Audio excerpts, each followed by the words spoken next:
Eh bien, on est deux dans la loge parce que je suis avec Véronique. Véronique, bonsoir. Bonsoir, Rebecca. Je vous sens un peu tendue, Véronique. Est-ce que ça va aller? Je pense. On vous laisse détendre un petit peu Véronique, Rebecca, tranquillement. D'accord. Et dès que la liaison va être coupée avec la loge, c'est fait. On va pouvoir, Laurent, recevoir sur ce plateau la personne qui a invité Véronique. Oui, invité pour une très belle histoire. Je vous demande d'accueillir, mesdames et messieurs, Marie.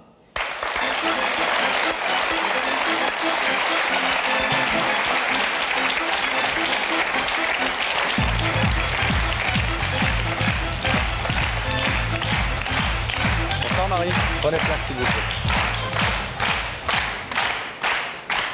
Bonsoir Marie. Bienvenue. Bonsoir. Joli prénom, ça va? Vous avez l'air pas trop stressé, c'est bien en revanche. Non, j'ai le cœur qui bat vite. Bon, c'est normal, c'est un soir important. Ça ne se voit pas. Qui est la personne qu'on vient de voir à l'instant? C'est ma sœur. Votre sœur. Et vous n'avez pas vu votre sœur depuis combien de temps? J'ai vu ma sœur une fois dans ma vie, quand j'avais 20 ans. Ouais. Parce que c'est une longue histoire. Je la raconte? On va surtout la voir en image parce que ce que vous a réservé en fait votre enfance, c'est tout simplement une vie sans maman. Regardez. Complètement. Marie, dès son plus jeune âge, c'est un enfant sans sourire, qui pose déjà des yeux inquiets sur le monde. Un manque, une absence trop grande, injuste. Quelle est cette vie où je n'ai pas de maman? Oui, Marie ne connaît pas sa mère, elle est élevée par son papa et ses grands-parents. Elle grandit à l'ombre de la vérité. Sa mère l'a abandonnée, lui dit-on. Serait-ce un mensonge? Les années passent, mais le manque maternel ne passe pas. Il augmente, il pousse, il grandit, lui aussi prend de la taille. 15 ans, son père décède, ne plus dire papa, ne jamais dire maman, n'avoir d'autres repères que ses grands-parents. Oui, mais voilà, différence d'âge, différence de caractère. Marie ne les écoute pas, Marie ne s'entend pas avec eux. À la recherche de la mère perdue, les questions se multiplient sans jamais trouver de réponse. Vite, devenir femme, oublier une enfance perdue. Mais Marie cherche toujours son modèle et espère toujours ne plus avoir à poser la question « Maman, où es-tu » Et si être mère à son tour était le seul recours? Marie met au monde un petit garçon. On regarde son enfant grandir comme on ne veut plus voir que son avenir. Un enfant comme une île, un refuge, unique tendresse de l'oubli. Oublier son enfance, va-t-elle enfin y arriver? Impossible, il faut réagir, enfin se sortir de cette angoisse. Alors Marie décide de se lancer sur les traces de cette mère fantôme. Obstinée, têtue, elle parvient à ses fins. Retrouver sa mère, c'est trouver enfin son équilibre. Le miracle arrive, plus de 30 ans après, le destin les réunit enfin. Elle découvre que si sa mère est partie, c'est qu'elle était fragile et gravement malade depuis des années et décide de prendre soin d'elle. Marie retrouve une mère et découvre une sœur, elle s'appelle Véronique. Privée d'une vraie famille, elle en trouve une enfin. Mais sortie d'une adolescence difficile, est-ce le bon moment pour les deux jeunes femmes de se retrouver? Elles prennent peur. On se sépare aussi vite que l'on s'est découvert. 10 ans sans se voir, 10 ans à vivre dans l'échec d'une famille rêvée, retrouvée et à nouveau perdue. Et puis soudain, ce soir, une envie folle ou raisonnable de dire « Ma sœur, j'ai besoin de toi ». C'est à peu près ça? Oui, en quelque sorte. Mais c'est Alors, dites-nous, qu'est-ce qui n'est pas complètement comme ça? Eh bien, en fait, c'est que, oui, donc on m'a élevée dans le mensonge. La seule vérité qu'on m'a dit, c'est qu'elle m'avait abandonnée. Donc, pendant des années, j'ai grandi sans vraiment point de repère. J'ai toujours senti que j'étais l'exclue de la famille. Et vers l'âge de 20 ans, j'ai eu envie de connaître ma mère. Et donc, j'ai fait une première démarche. Et je l'ai vue une fois. Mais sa maladie n'était pas encore complètement... parce que c'est une maladie mentale qui évolue en fait avec le temps. Et quand je l'ai vue, bon, elle était plus ou moins déjà atteinte, mais pas à ce point-là à l'heure actuelle. Et j'y suis allée, mais avec vraiment dans mon cœur de la haine et de l'amertume, parce que j'ai vu... C'est la mère qui vous avait abandonné. Voilà, et parce que j'ai vu mon papa souffrir tout le long de sa vie, et donc j'y suis allée avec l'esprit de vengeance. Je sortais d'une adolescence difficile, donc je l'ai vu une fois dans ma vie, et ensuite j'ai complètement coupé toute relation. C'est là où vous avez appris que vous aviez une sœur? Voilà, et que j'ai essayé de voir, que j'ai vu également une fois, mais il n'y a pas eu ni de haine, mais il n'y a pas eu d'amour, on n'était pas prêtes. Mais là, aujourd'hui, j'ai 32 ans, j'ai un fils qui m'a permis de mûrir. J'ai plus de grands-parents, j'ai plus de père, ils sont tous décédés. Mais vous avez une mère, voilà, donc, que vous avez souhaité recueillir. L'année dernière. Et qui vit avec vous aujourd'hui. Depuis le mois d'août, oui, j'ai été la chercher à Strasbourg. Et en fait, quand je l'ai vue, bah là, bon, c'est une maladie mentale assez grave. Et j'ai vraiment vu qu'elle était hyper malade. Et j'ai pas pu la laisser comme ça, parce qu'elle vivait toute seule dans un état pitoyable dans son appartement. Vraiment, c'est lamentable. C'est une histoire... Et vous faites quelque chose de très beau à ce moment-là, c'est-à-dire que cette mère qui vous abandonne quand vous êtes enfant, je l'emmène. vous l'emmenez avec vous Oui. et vous décidez d'être sa mère quelque part, de devenir sa maman. Elle est chez moi, elle a sa chambre, elle a son indépendance. Est-ce que sa maladie la rend quand même capable de savoir qui vous êtes et ce que vous faites pour elle? Oui, puis les médecins ont remarqué, les médecins rouennais qui s'occupent d'elle, une énorme amélioration en l'espace de 2 mois. Et le fait est, c'est que maman, étant donné qu'elle est malade mentale, quand elle me voit moi, une fille normale, entre guillemets, pas trop bête, un peu jolie, bon, et ben elle est fière parce que malgré qu'elle est malade, elle se dit mais j'ai été capable de faire ça, et c'est merveilleux, quoi. Donc maintenant il ne me manque plus que ma sœur. Et alors pourquoi aujourd'hui vous avez besoin de retrouver votre sœur? Parce que c'est ma sœur et j'ai toujours souffert d'un manque de famille et aujourd'hui je veux renouer avec elle, je veux apprendre à l'aimer. Et... Est-ce qu'elle avait, elle, des relations avec votre mère, Véronique? Elle l'a vue, je crois, une fois aussi, il y a 10 ans. D'ailleurs, c'est moi qui a déclenché tout ce truc il y a 10 ans. Et elle n'a pas du tout voulu donner suite non plus. Qu'on comprenne bien, c'est une fille que votre maman a eue avec un autre homme que votre père? En fait, oui, maman est de Strasbourg. Elle a rencontré un militaire qui était normand. Histoire banale, ils avaient 20 ans, ils sont tombés amoureux. Il l'a épousée, l'a emmenée en Normandie, ils ont eu Véronique. D'après ce que j'ai pu comprendre, ce monsieur, dans leur mariage, ça ne fonctionnait pas. Maman était déjà atteinte de sa maladie, donc instable par rapport à sa maladie. Donc, histoire banale, elle s'est jetée dans les bras de son meilleur ami, mon père. C'est-à-dire que mon père est le parrain de ma sœur. Ah oui.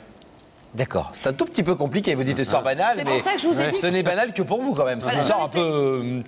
c'est du solide, quoi. Je veux dire, c'est pas de la gnognotte, votre histoire. C'est pour ça que je vous ai dit que c'était à peu près ça. Est-ce que vous n'avez pas le sentiment que votre sœur, qui a visiblement fait sa vie, elle aussi, elle a des enfants, etc., n'a pas du tout envie de revoir tout ce passé ressurgir devant elle? Et elle n'est pas dans le même état de recherche, ça se voit, vous êtes vraiment... Vous répondez à mes questions avant même que j'ai fini de vous les poser. Vous êtes rapide, vous avez envie de...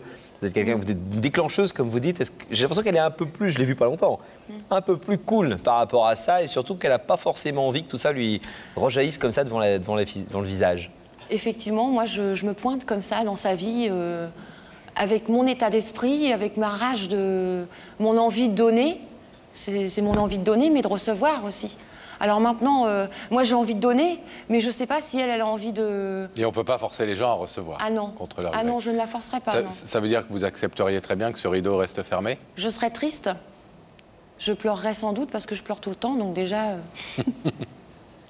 je serais très triste pour maman. Vous lui avez dit à votre mère que vous alliez voir sa fille? Oui, elle n'arrête pas d'appeler, j'ai coupé mon portable. Là. Elle est complètement surexcitée. Alors on va peut-être pas la laisser trop dans l'attente, parce qu'elle on comprend bien que c'est une démarche qui est à la fois pour vous et pour votre maman, celle que vous faites ce soir. Mais je vais mettre en avant moi. D'accord. Ouais. On va retrouver... Elle vous connaît physiquement? Je sais pas si elle va savoir qui vous êtes tout de suite quand elle va vous voir. D'accord, vous restez silencieuse, donc quand l'écran s'ouvre. Elle va me reconnaître, d'accord. Ok.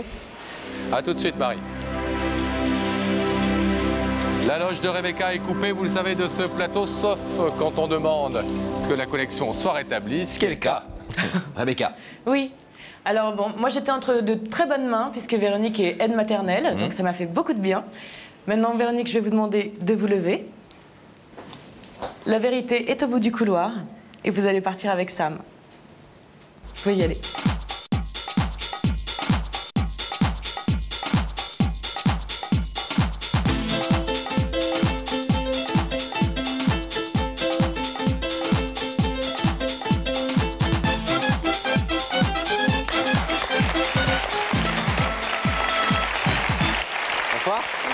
Bienvenue. Merci.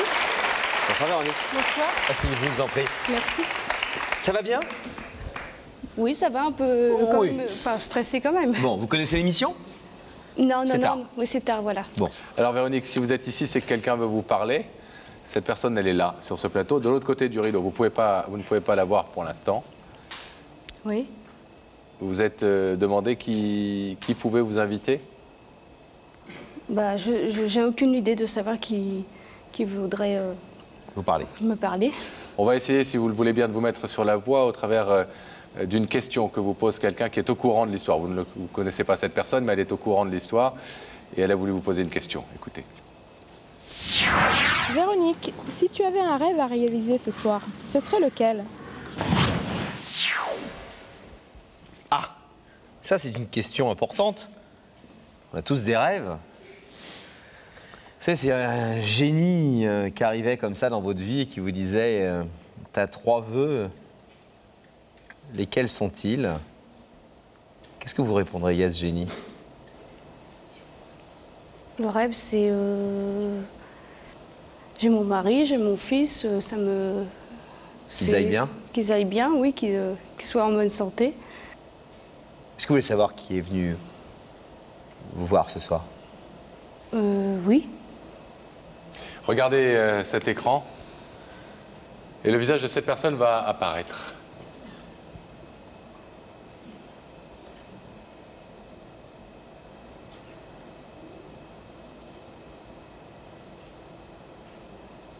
Elle me voit.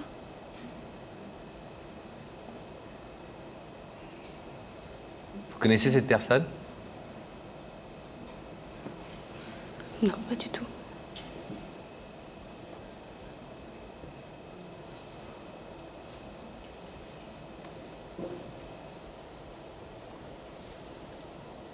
Non, je vois pas. Ce visage ne vous dit rien? Je m'en souviens pas. C'est quelqu'un que vous n'avez pas vu depuis longtemps. Ça se pourrait bien.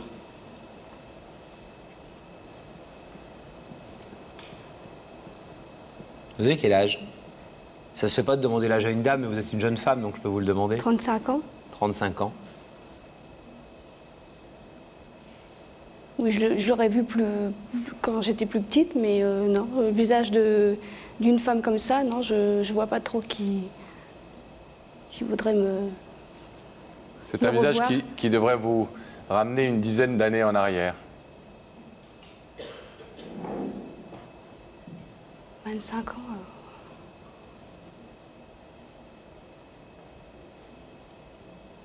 C'est une jeune femme qui a presque votre âge, à 2 ans d'écart, et qui est quelqu'un de très proche de vous.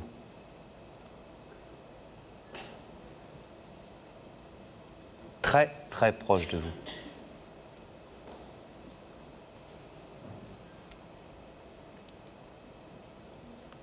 À part votre fils et votre mari, je pense même que c'est l'une des personnes qui est le plus proche de vous.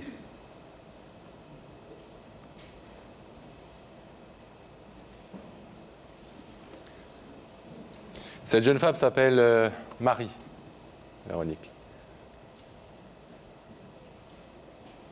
Marie.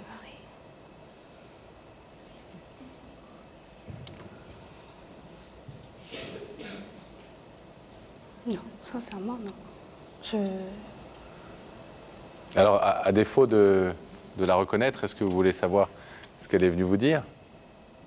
Oui, tout à fait, oui. Je voudrais savoir ce qu'elle a à me dire, oui. Marie, c'est à vous de parler, mais peut-être qu'avant de lui dire, il faut lui raconter, parce que sinon c'est un peu compliqué peut-être. Bonsoir Véronique. Bonsoir. Tu m'entends? Oui, oui. Elle vous Non. entend et elle vous voit. En fait, je suis ta demi-sœur.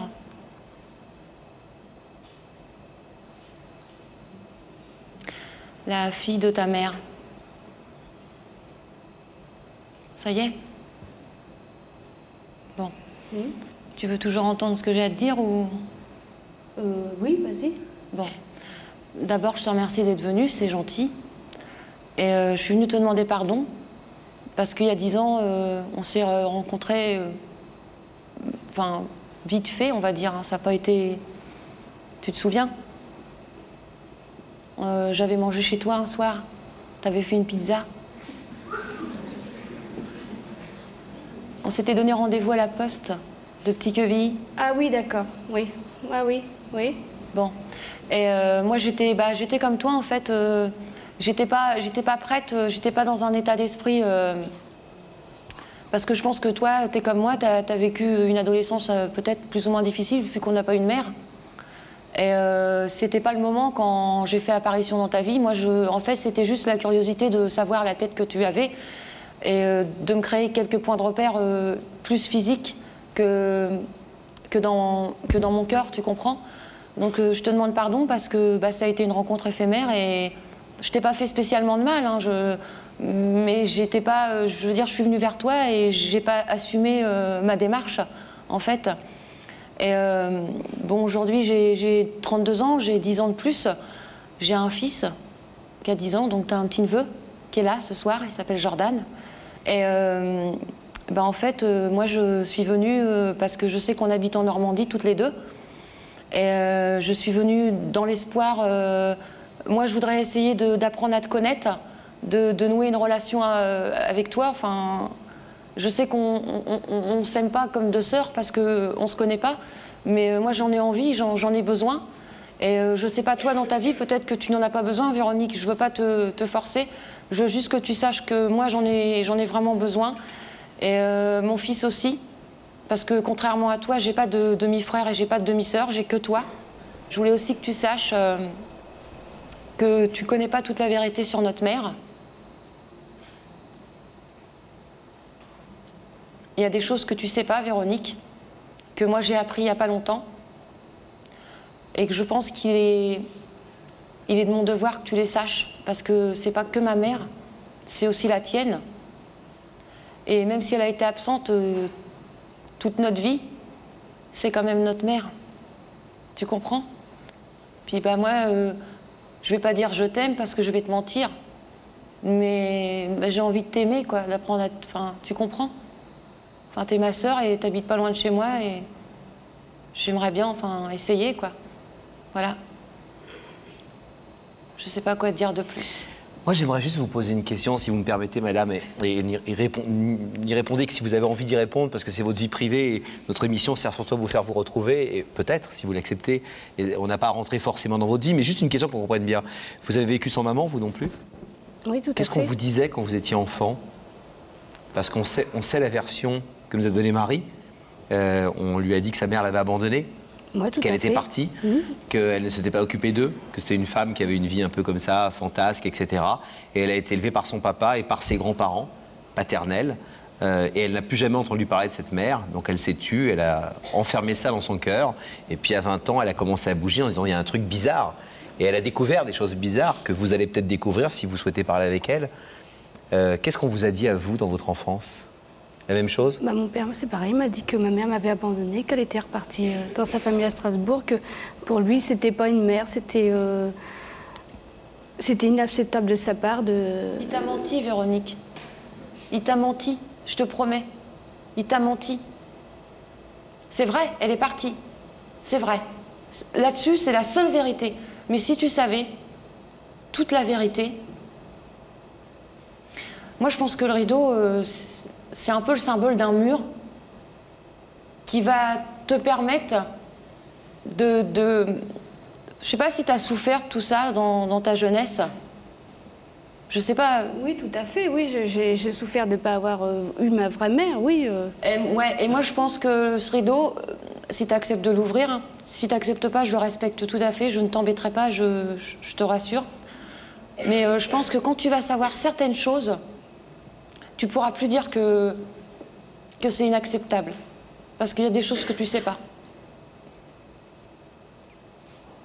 Je sais pas. Je sais pas ce que... Oh, si tu savais, Véronique, je t'assure.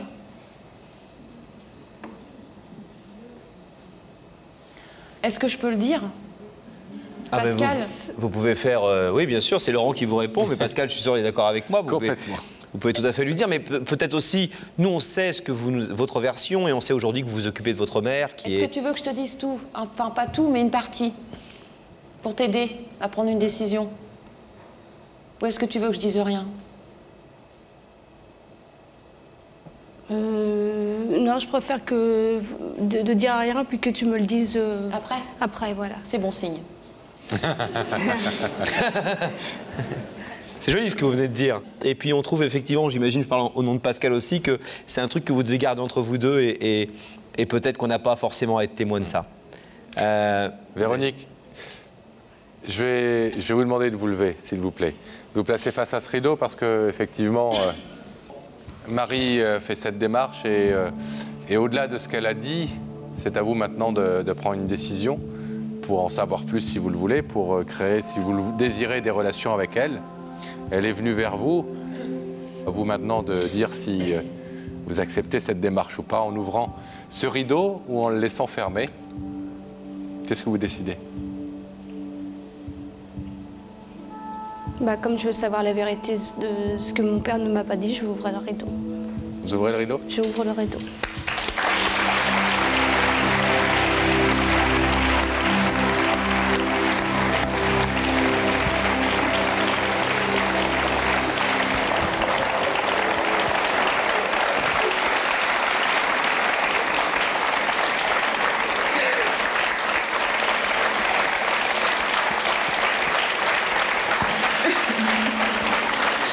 Vous êtes extrêmement différentes physiquement, on dirait Pascal et Laurent. En plus belle. Ah oui, en plus belle. Certainement plus belle que nous. Non, mais c'est drôle parce qu'il n'y a pas d'informations incroyables, etc. Il y a la vision, la vérité tout simplement d'une maman qui vous a certes abandonné. Oui, qui vous a certes abandonné, mais qui avait certainement des excuses, et vous les direz à votre sœur. Vous nous en avez parlé un petit peu tout à l'heure. Oui. Vous la voyez aujourd'hui, cette mère, et vous savez dans quel état elle est, et vous comprenez mieux les choses.